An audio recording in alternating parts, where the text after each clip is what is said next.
Texas Lutheran University.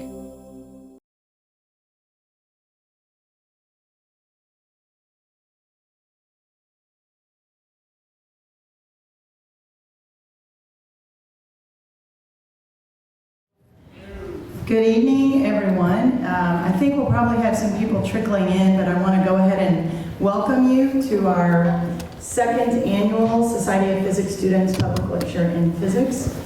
It's a big day for physics here on TLU campus. We're a small department with a lot of big energy, and we're glad to see everybody come out tonight. And we'll expect a lot more people probably later in the evening to do some hands-on physics. This evening we have a very special guest, but before we introduce our guest, I just wanted to remind you that we do have some other stuff. Right after the talk tonight, we'll have some refreshments over at the Activity Center. And if you don't know where the Activity Center is, we'll have a student with maps at the door to help you find your way over there. After that, we'll be doing a demonstration show where we'll probably blow something up. And then we have a lot of very cool hands-on demonstrations and activities that will help you understand why this year is the International Year of Light, celebrating light and technologies of light. So we're really excited about that. This is Vanessa Espinosa, come on up. She's our Society of Physics Students President, and she will be introducing our speaker.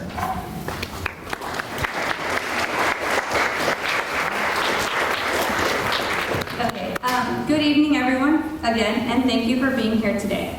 I have the privilege of introducing our distinguished speaker for tonight. As a student majoring in physics, I know we are thrilled to see where our speaker's background in physics took her. She graduated with a bachelor's degree and a master's degree in physics from Texas Tech University, and for the past 24 years has used her physics background in many exciting ways at NASA. She is currently the Flight Operations Manager at NASA, working at Johnson Space Center. Please join me in welcoming our speaker for tonight, Ms. Ginger Kerrick.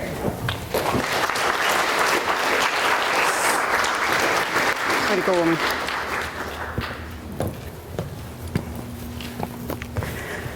Hello, thank you very much. Very good introduction. I love the fact that we have, no offense guys, a woman president of the SPS. Awesome. So it looks like we have quite a wide variety of folks, some students. How many of you out there are parents of students? Okay. And then faculty members, and then folks just interested in NASA. All righty, all right. So I hope not to disappoint you today. We are going to start off with, hello, we are not dead. So the news always, I remember when the shuttle program ended, you know, even my own mother, I'm so sorry, NASA's over, honey. Yeah, no. We have a lot of other things going on, and so I'm going to spend some time today talking to you about those things. And then for the students, I'll share with you some of the jobs that I have held in these different activities so that you know what opportunities are out there for you. So first of all, we've got a lot going on. I'm going to talk to you about the International Space Station. I'm going to talk to you about some of these commercial companies that we're doing business with now to deliver cargo, or that's another word for supplies, to deliver supplies to the International Space Station. And then we have a couple of companies that we recently set up contracts with that are actually building vehicles. So we hope to have a replacement to the shuttle that will ferry our crew members to and from the International Space Station that are being manufactured by these commercial companies. And then finally, while those folks are looking at how to get us transportation to the International Space Station and back, NASA is focusing its efforts on building a new vehicle, so we'll talk a little bit about that as well. But we'll start off with the International Space Station. Show of hands, how many people actually know that we've had an International Space Station up there going round and round? Okay, good. For 15 years, we have had humans occupying the International Space Station, but it's actually been up there since December of 1998. It took us roughly 13 years to construct. It's a very complex space station. It's very big. For those of you that play football or like to watch football, if you take this space station and lay it on a football field, it is end zone to end zone long. So that is how big it is. Let me give you a little bit, sorry about that, of where the crew members live. So this area right in here is the habitable environment of the space station. All this area is this huge truss that we've built up over time so that we could have a way to structurally support our solar arrays that are continuously tracking the sun. They move just like this on the video, and then they also twist like this so that we can supply the power that the space station crew members need to survive and that all of the experiments on the space station and all of the systems need to power themselves. Based on recent discussions with our president and some of the political entities that are involved in other countries, we have agreed that we will operate the space station till at least 2024. So looking forward to that. That is right around the time frame that I think I'll be eligible for retirement. So it'll be great that I start off my career giving birth to this space station, letting it go up there, and hopefully I'll stay with NASA long enough for us to see her finish out the duties. Although I would really think, as long as we're continuing to get good science out of it, that we would probably extend the life of the space station. I know that we have the potential to do that to 2028. So let's take a look at who's on board. Right now, we have 6 people, including my neighbor. This is Scott Kelly. You may have seen him in Time magazine, is doing a series of episodes on both him and Mikhail. Those 2 crew members are going to be up there for 1 year. So they launched last March, and they'll be coming home on March 2nd of 2016. Our normal stay for our crew members is only 6 months, and they come up in batches of 3.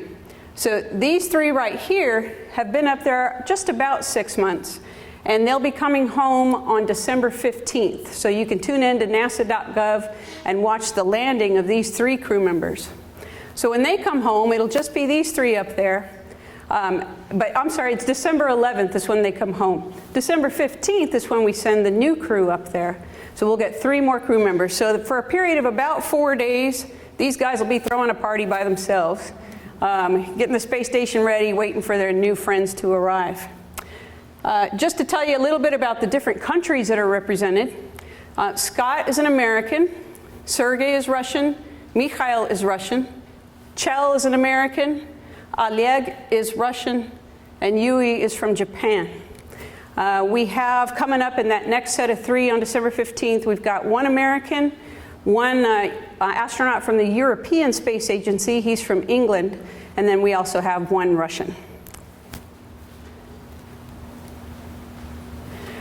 So most of the careers that you hear about at NASA are astronauts because that gets the most publicity, that is the coolest because they get to float around in space and do all kinds of things that you and I can't do. The astronauts are supported by my organization, the organization that I work for at NASA. We currently have 47 astronauts, men and women, some military, some scientists, wide variety of folks. And these are some of my friends. Actually, this is one of my best friends, Peggy. She just helped me redo my garden, my landscaping, and I won a neighborhood award for that, so I owe her big. I don't know anything about plants. So for the astronauts, just what do? Are they always in space? We've only got 6 people in space. What are these other people doing?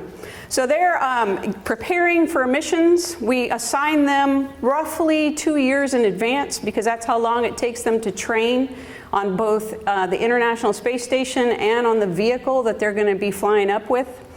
So if they're not in training or they're not already in space, then we have them testing things. I mentioned that we have these new commercial companies that we're talking about building some new vehicles, and I've got a core of 4 astronauts that are supporting them and working with these companies and explaining to them what is important for an astronaut when you're designing a space vehicle.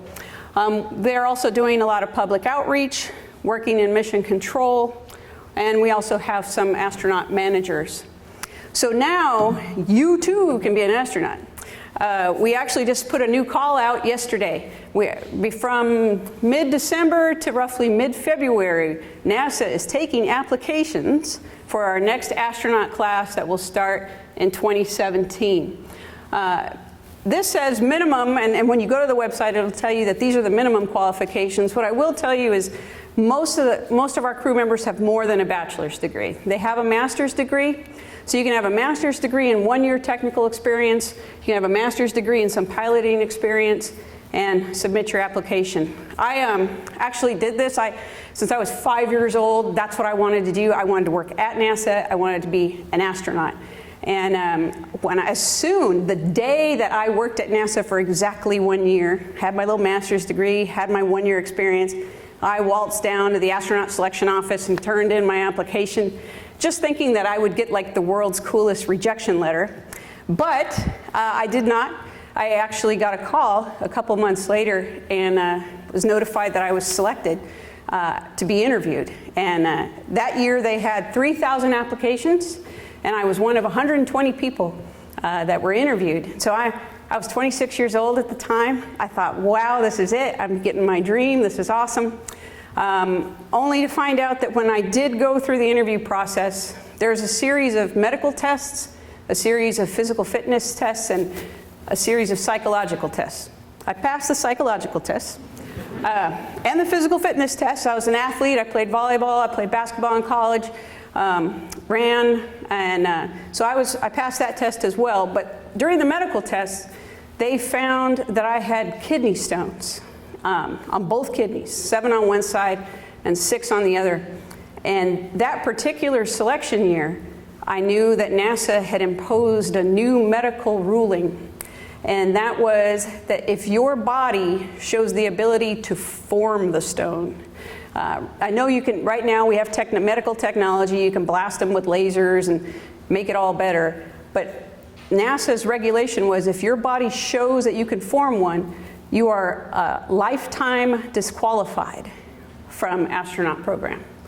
So at 26 years old, I was crushed. I didn't know what to do, and I was very sad. I took a couple of days off of work trying to figure out what I'm supposed to do now. Luckily, the head of the astronaut selection office helped me get another job because I thought this was all that we had. And there's so much more at NASA. So I'm going to talk to you about about the job that they initially got me, following that, and about a whole series of subsequent jobs that I had never even dreamed of that have turned out to be much, much, much more fun than I ever anticipated.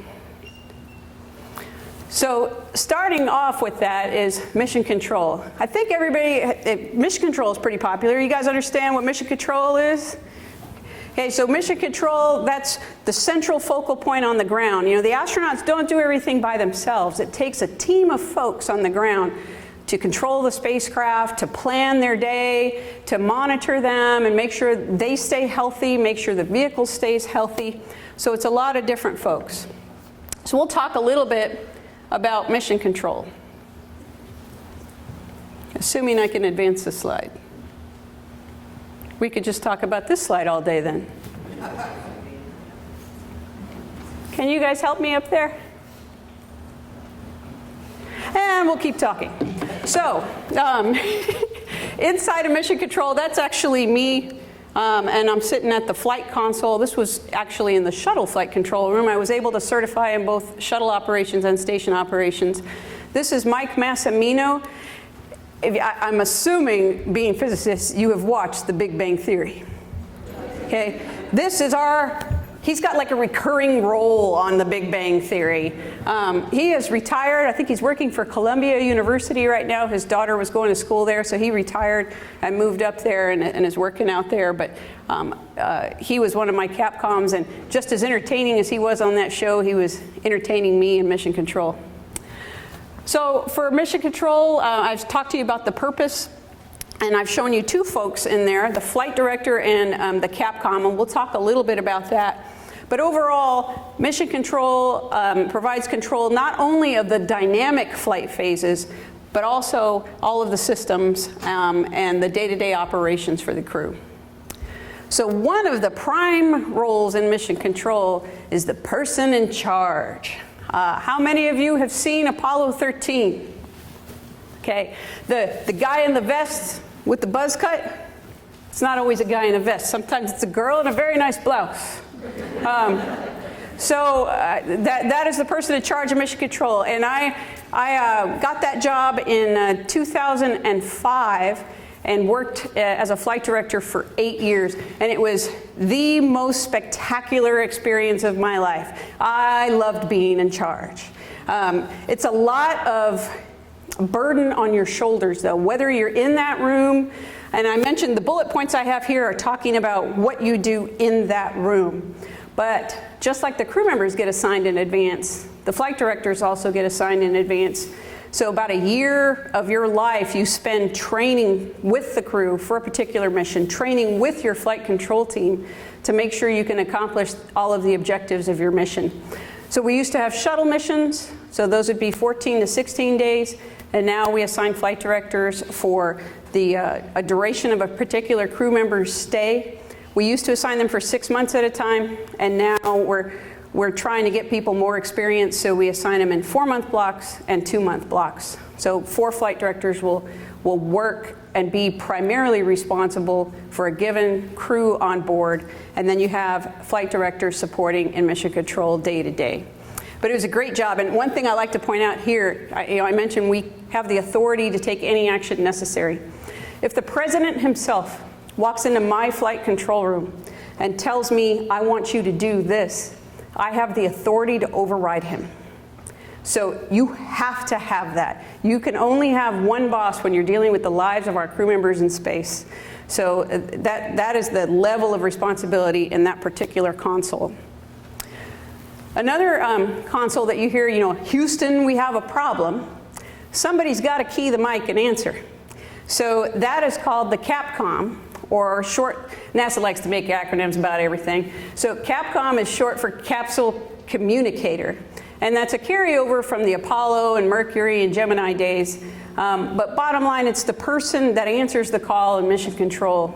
And up until about 2001, that person for all of the Apollo, Gemini, Mercury programs, shuttle programs, had always been an astronaut. And I mentioned to you I had some pretty cool jobs. One of the jobs that I got was the very first person that they allowed to do that was not an astronaut.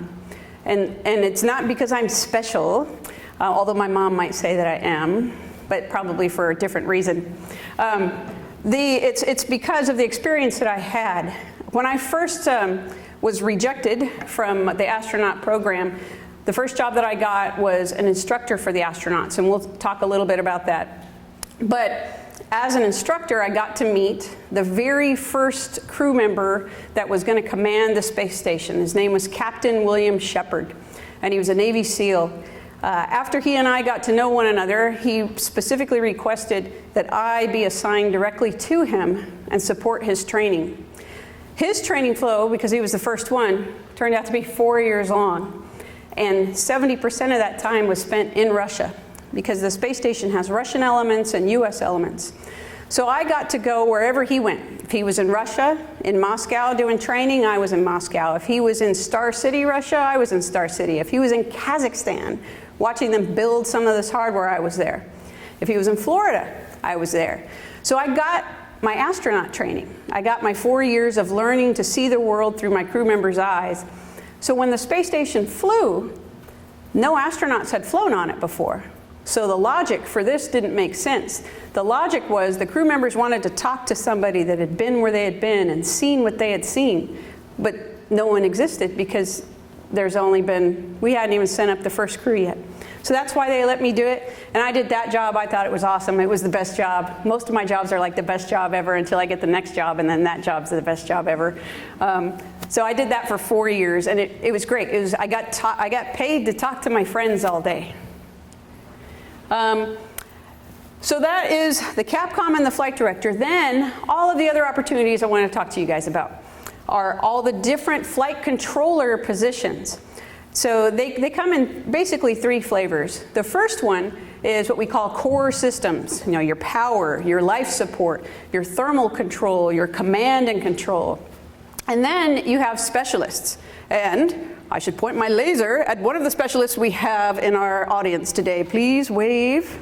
So one of the specialists, this is Grant Slusser, who just led an EVA, a spacewalk, last Friday. Our crew members that were up there, he was this person, this specialist that knew that spacewalk inside and out and told the general public before it actually happened, and he was the responsible person in mission control for that. So we have Exhibit A of who you can become.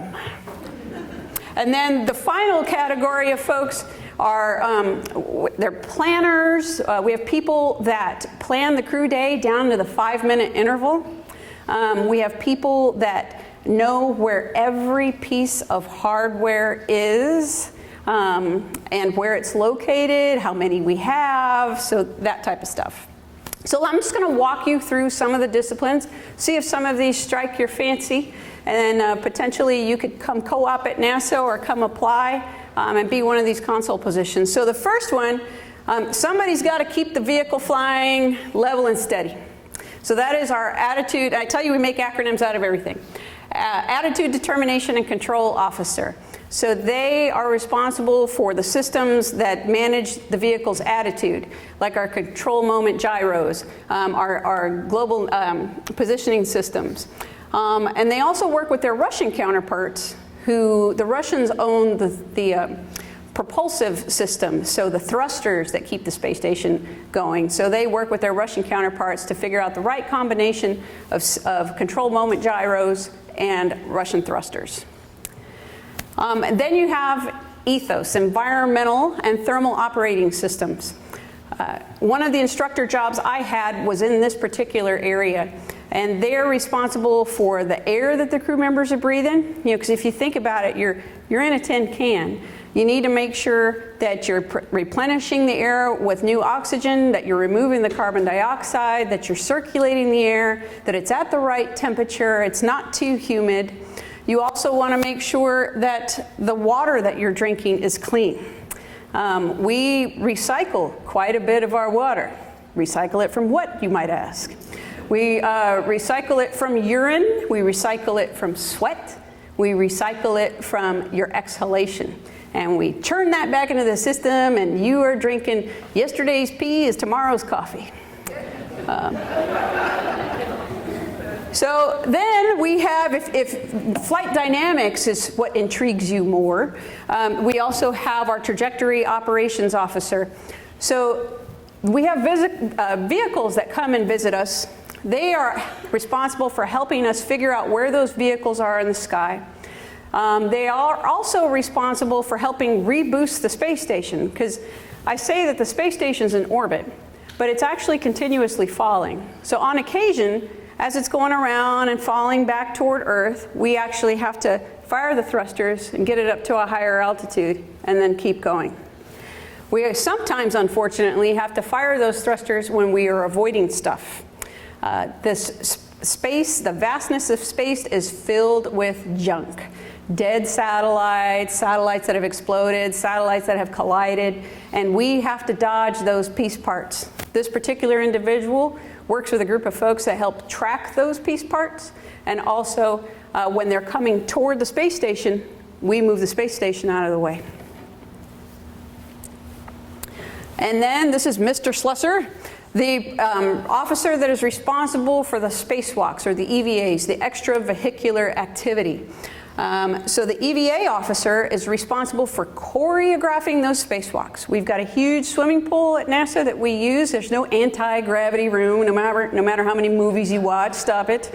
So we go underwater and we practice, and we make sure the crew, we don't want to have the crew members outside for too long. They're basically in this tiny spacecraft called the spacesuit, and we want to minimize the amount of time they spend outside in that environment. So we rehearse these timelines, make sure we know exactly what to do and when to do it. We also make sure that we understand what we're going to do when something bad happens.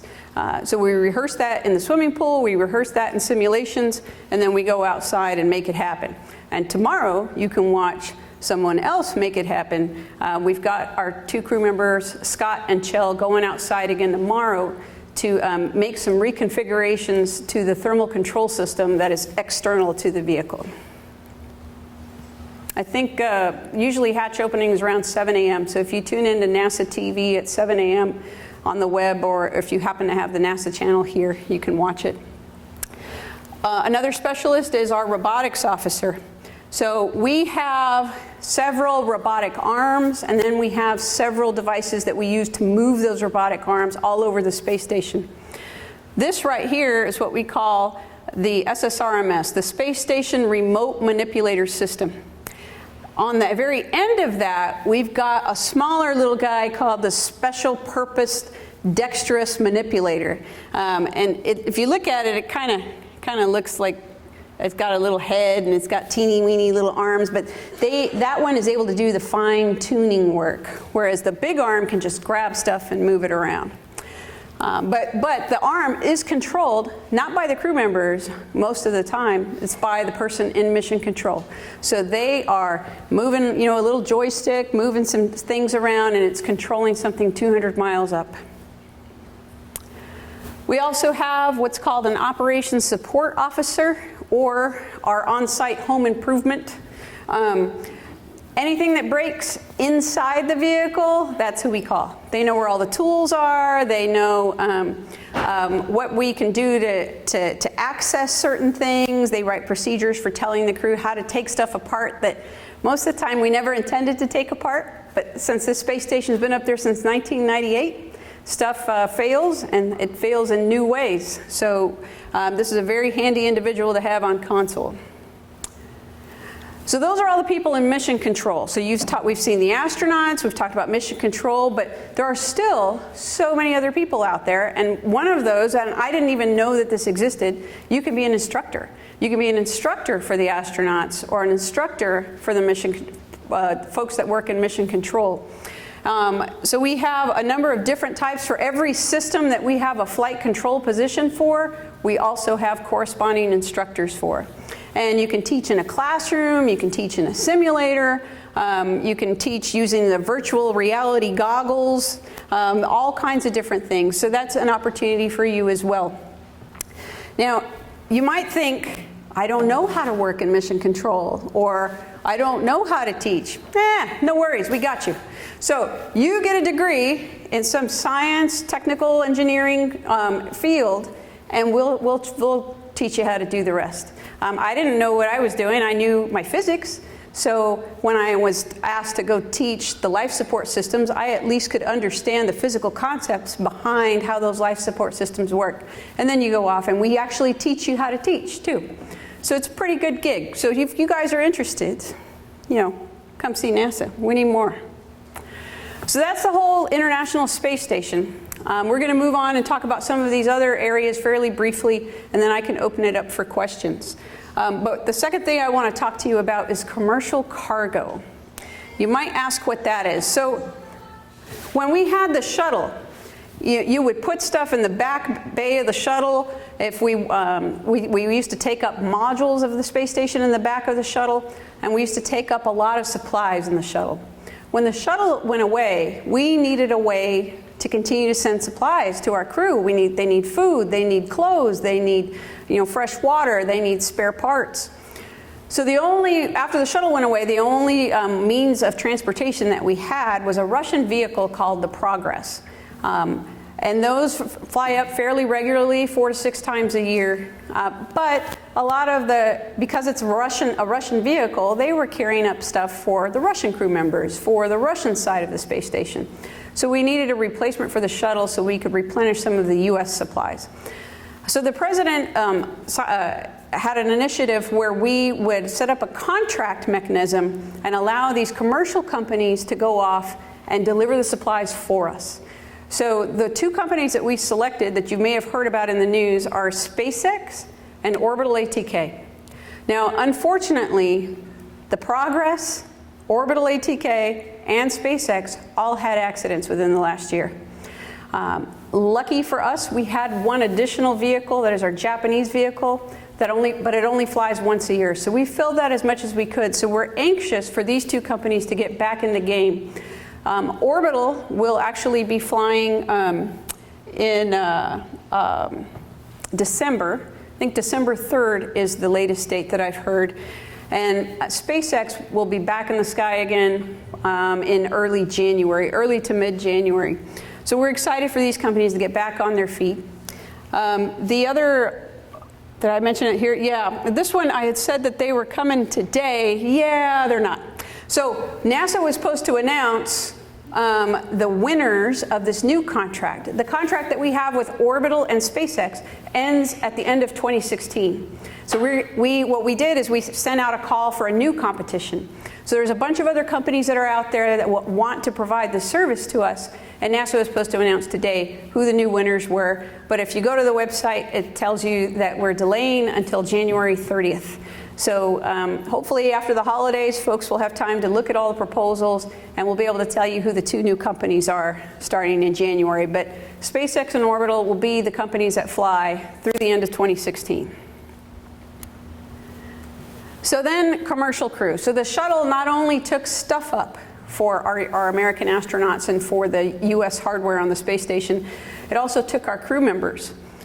Since the shuttle has retired, and actually even prior to the shuttle retiring, we have always rotated our crew members on a Russian vehicle called the Soyuz. So when the shuttle went away, the president, again, kicked off an initiative and said, hey, you commercial companies, you've been delivering cargo and that's working out pretty well. We would like for you to build a vehicle to take our crew members up to the space station. So last year, they announced the winners of that competition, and it was Boeing and SpaceX. So these folks are very busily building our crewed vehicle. We have our crew members from our astronaut office helping them. We have a bunch of engineers from NASA consulting with them, but ultimately it is their vehicle to build. When they're finished building the vehicle, NASA will review it, we'll give them a thumbs up, and then we'll have a series of test flights. So the first test flight will be an unmanned test flight, and they're looking to do that in late 2016, early 2017. And then we'll put our crew members on it, and we'll send it to the space station for a very short duration, just to make sure that everything is working fine. After that, we'll be using the US vehicles to rotate crew members, but we will also keep the Russian vehicle. So we will always fly mixed crews. We'll still have at least one American and one Russian in the Russian vehicle, and we'll still have one American and one Russian plus two other people in the new US vehicle. So I'm excited to get this off the ground. I'm happy for these companies, and I hope they get us a vehicle by the end of 2017. In the meantime, NASA is not just sitting around. So people are like, why aren't you building a vehicle? Well, we are building a vehicle. So the president's plan was, let these commercial companies worry about low Earth orbit. They'll figure out how to get us to the space station, how to keep space station going. Meanwhile, NASA, we want you to build a vehicle that can take us either to the moon, to Mars, or to an asteroid. So NASA, being the smart folks that we are, rather than me saying I'm building a moon vehicle or I'm building a Mars vehicle, we decided we're going to build multi-purpose crew vehicle. Because sometimes you have one president that wants you to go to the moon, and then you have another president that wants you to go to Mars. So now we're ready. We're going to change presidents. We're going to be like, hey, we're multi-purpose. Where do you want to go? So we actually did a test flight of this in December. I'm surprised this wasn't out in the news more, but last December we did a test flight. It was awesome. We wanted to test a bunch of the systems, and we wanted to test the heat shield when it re-entered the Earth, and we learned so much from that test. And granted, it was an unmanned test, but that's how you start. You want to make sure you do an unmanned test before you put my crew members in it. So we've got another unmanned test that's coming up in 2018. And then we'll be ready for a manned test in 2021. But this vehicle can go anywhere. So I'm excited. We're making really good progress on it, and I can't wait for 2021 to see how that second test goes. That one, we're going to do a little slingshot around the moon. That mission, we also have a mission control at NASA. I've shown you pictures of the shuttle and the space station one. This is a dedicated mission control for this particular vehicle. The only way we're going to go to Mars is with a bigger rocket. So to go with this vehicle, we are building what's called the Space Launch System, which is a larger rocket that will help when you made it with the multi-purpose crew vehicle, then that combo can help you go to Mars. So we're building this as well, and we're trying to test it in 2018 so that it's ready by the time we have our flight test for 2021. So, in summary, NASA is still very much here. We are having lots of fun. There is a lot of work, a lot of different interesting activities for you guys to get involved in. So for you students out there, please look at us as an opportunity for a career. Tony mentioned I've been there 24 years, and I have fun every day. I am excited when I drive into work every day. Sometimes I can't stand it. And I find it fascinating that someone pays me to do this. I love my job. It's everything I ever wanted to do, and I wish that for you. And I think the environment we have there would give you that. So that's all that I had for the presentation, but I would be happy to open it up for any questions. Come on, you know you got questions.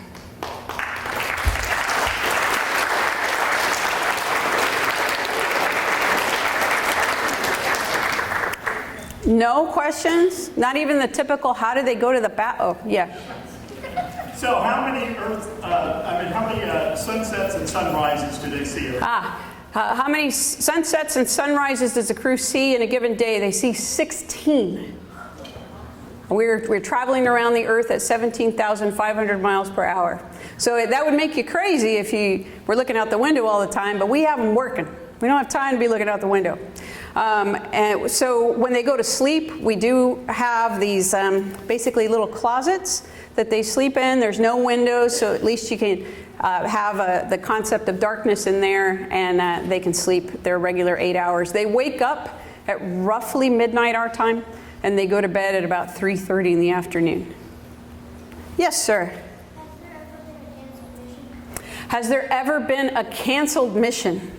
Yes, we have had several canceled missions. Sometimes you cancel it because there's a problem, like you're counting down, 3, 2, oh, wait. And something happens, and we want to make sure we understand if the system fails, because we don't want to hurt our crew members. And sometimes it'll cancel due to weather. So yeah, it does happen. Good question. Yes? How long do you think it'll take to get to Mars? If we do it at the right time, and if we have the right propulsion system, we can probably get there in 7 to 8 months. But on average, it could take about a year. So you need to make sure before you send anybody to Mars that you understand that your systems that you use to make water, or the toilet that you have in there, that it'll work and it'll last 2 years. So because you need to get there and back. So we've got a lot of work to do to make sure that we're ready to go to Mars. Yeah. Have I ever been to Neptune? Me personally, no, only in my head. I have not, but we have sent probes out in that general direction. I don't recall if any of those have sent back detailed photos of Neptune, but that would be a good place to go. Yes, ma'am. Do you know where the space station is right now? Actually, if I had my phone, I could tell you. You know how people say there's an app for that? There's an app for that. So if you go to the NASA website, and you can look at ISS, International Space Station, sightings. And it'll tell you where it is over the Earth, but the more fun part is it'll tell you when you can see it from your house, and where to look, And so I do that all the time. I'm a dork. My neighbor, when he flies over my house, I'll go outside and I'll take a picture and I'll text him, hey neighbor, like, you know. But it's okay. Yes, ma'am. Are you planning to go to any other planets besides Mars? That's a very good question. She wants to know if NASA's planning to go to any other planets besides Mars. So NASA has some vehicles that they send without people to different planets. So we've already gone to some of the planets, like Pluto. We've gotten some really good pictures of. Saturn we've been to, Jupiter. But for people, we don't want to go that far. It'll take a really long time. So we're probably going to stick with Mars for now. Yes, sir? How much of a role does like radiation play for the astronauts on the space station? And then what if you like put in for like precaution? So he asked, what role does radiation have for the astronauts on the space station, and what have you put in for precaution? So the space station is shielded, and in some areas it's better shielded than others. So we actually have little devices inside the space station that monitor the radiation levels. So if those ever go off kilter, we will tell the crews to go into the heavily shielded module to go do that. Water works well as a shielding, but that would be hard to do. You know, when you go to Mars, you're going to need a lot better shielding, and you can't use water necessarily because that takes up too much space, and you want to make your vehicle as small as possible. So we'll be looking at other ways to shield. Yes, sir? Are you ever going to go to space? Yes. Am I ever going to go to space? No, I can't. I wish I could. And maybe later when we have space hotels, I can go, but I won't be able to go on a NASA mission. Yes, sir? For space probes and all that, do you have a similar kind of flight director program for all of those? Yeah, so for the space probes, at Johnson Space Center, we only do manned space flight. So my experience in mission control is only at manned space flight. But at the Jet Propulsion Laboratory, for example, they have mission controls for each one of their unmanned vehicles. So the little rovers that we have crawling around Mars, they run them out of there. But it's a similar concept. Yes, ma'am. Do you have a Houston, we have a problem moment? Ooh, yes. She asked, do you have a personal Houston, we have a problem moment? Yeah. So one day when, God, I've got several of those. Let me think of which one I want to tell you. We were, a shuttle had arrived with one of the solar arrays. And when they deliver the solar arrays, they're in a box like that big. And it folds out into a football field, like an accordion. So this particular solar array had been sitting in Florida, I thought in a clean room, but I think the humidity or something got to it, because when we started unfolding it, it ripped. And by the time we could hit the button to catch it, there was a gash inside of that solar array, you know, about yay big. So from a power perspective, we designed the solar array to take a different power route. So I wasn't worried about that. But what I was worried about is this thing going to be structurally sound once I deploy it entirely? So immediately, we turned on at NASA what's called a Team 4. So what you see in Apollo, in the Apollo 13 movie, where all these folks just rush to a room and, oh my gosh, what's going on? That's what a Team 4 is. So we did that, and I was the Team 4 lead in that particular example. And we talked about all kinds of different ideas, and this one kid comes in, and I say kid, he was like 24 years old, and he's on flight, I've got a solution. I'm like, okay. And he puts this thing on the desk, and he's like, a cufflink. I'm like, what are you talking about? How are we fixing this with a cufflink? And why is your cufflink so big? So he's like, I made this out of spare parts that I know we have on board the space station. And if you take this and you feed it in through that little hole right there, and you do this, and you tighten it up like that, it'll secure it. And I said, okay. what do you need, son? And so he's like, well, I need this engineer and I need this facility open, so now I'm making calls, making all that happen. And sure enough, we went outside, and it was really, really far, so we had to put our crew member on the arm. We put an extension on the arm, and we picked our tallest crew member, and he could just reach it. And we'd never done that before. But he put that cufflink in there, and that was back in 2006, and it's still attached. That solar array is still structurally sound, and so I kept the little demo one for my box at work, so when I retire, I can go, oh, that was my. So it was great. Any more questions? Do we have time for any more questions? Okay. Yes. Oh, all right. In my experience, how accurate was the movie The Martian? So aside from a little Hollywood violation of a couple of laws of physics, which is okay because you want to jazz it up, I thought it was great. And the part that I thought was the most accurate, and it actually scared me, was the banter that goes back and forth between the crew to crew and crew to mission control. It is just like that. I thought the guy worked with us. And when he came to sign books, I'm like, hey, have you worked here? And he said, no, I just interviewed a lot of people. But that part was awesome. And then we have a crew member that if I was ever going to be on a deserted island, I want that guy with me. His name is Don Pettit. I want you guys to go look him up when we're done. He is our scientist, and the brain operates on a different plane than mine, but he would be the one that would, grow the potatoes and fix. He probably wouldn't have blown up the thing when he was trying to make, the oxygen. So there are people like that. So I was shocked. I thought maybe he modeled his character after Don Pettit. Grant, am I lying? Okay. Saturday Morning Science. Yes. Oh, yeah. Google Don Pettit Saturday Morning Science.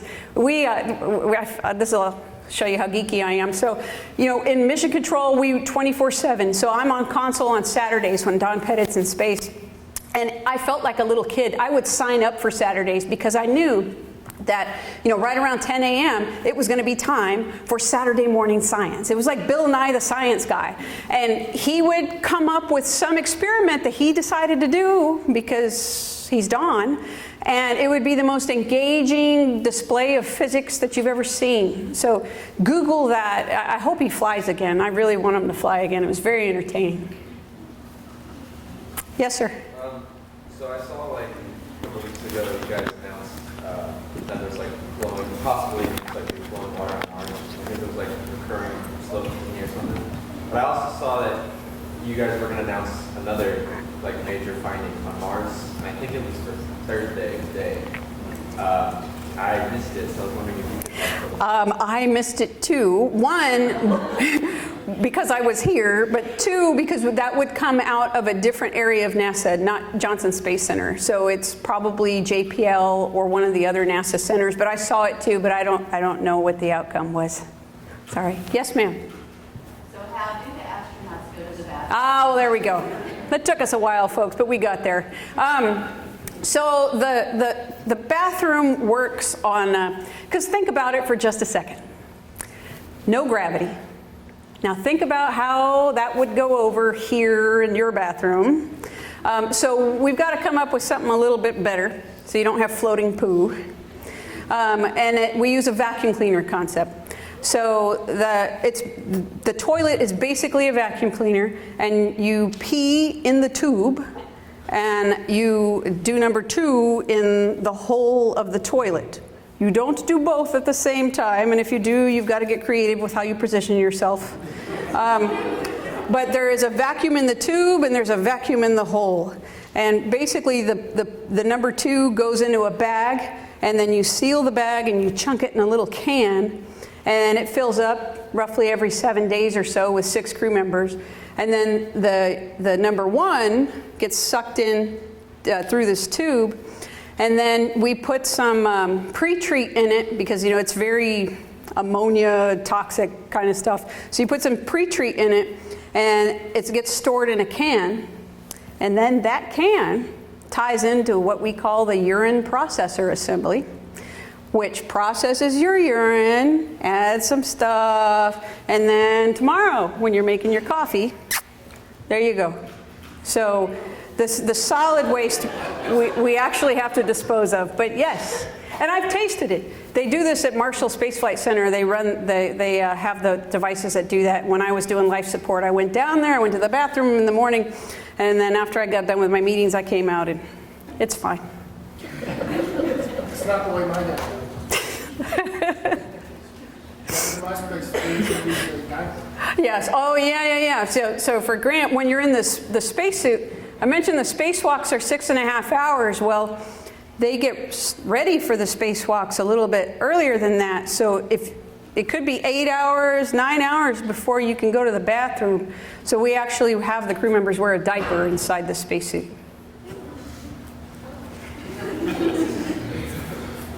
Yes. How many different countries are involved in send up astronauts? And how many just supported financially the space station? All right, that's a good. Who pays for what? So that's a good question. How many countries support the space station, and then how many countries send up astronauts? So I'm probably going to get this wrong, but I think we have 14 countries that support the space station. Not all 14 have sent up astronauts. We've had Korean, Italian, German, English,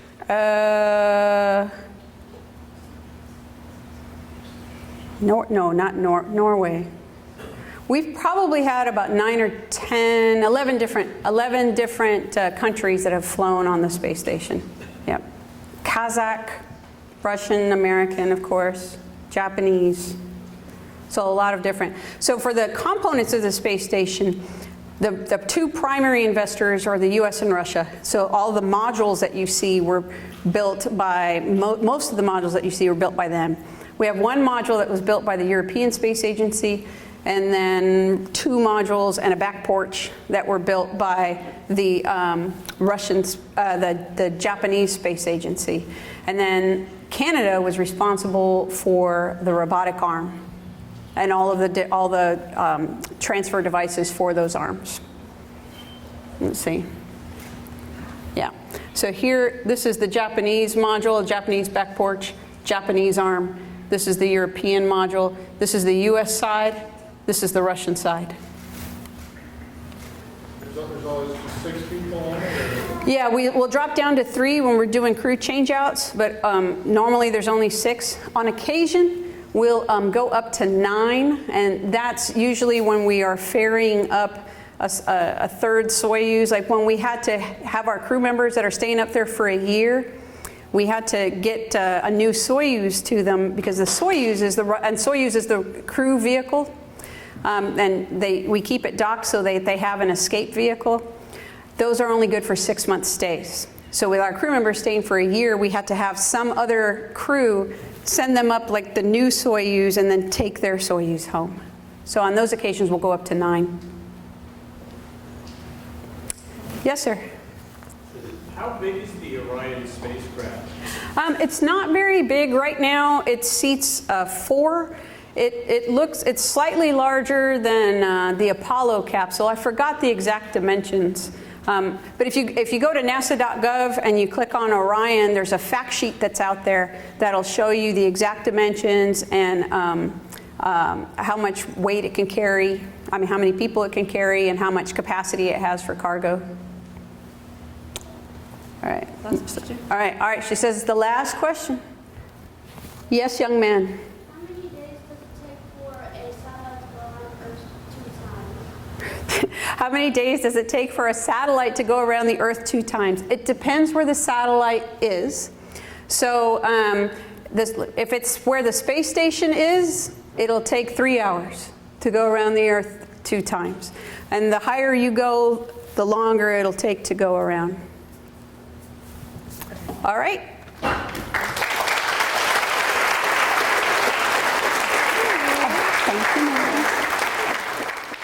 Students at TLU engage in high-impact educational experiences that include civic engagement, aesthetic expression, critical thinking, and a focus on intercultural knowledge in a community that welcomes the interplay of faith and reason.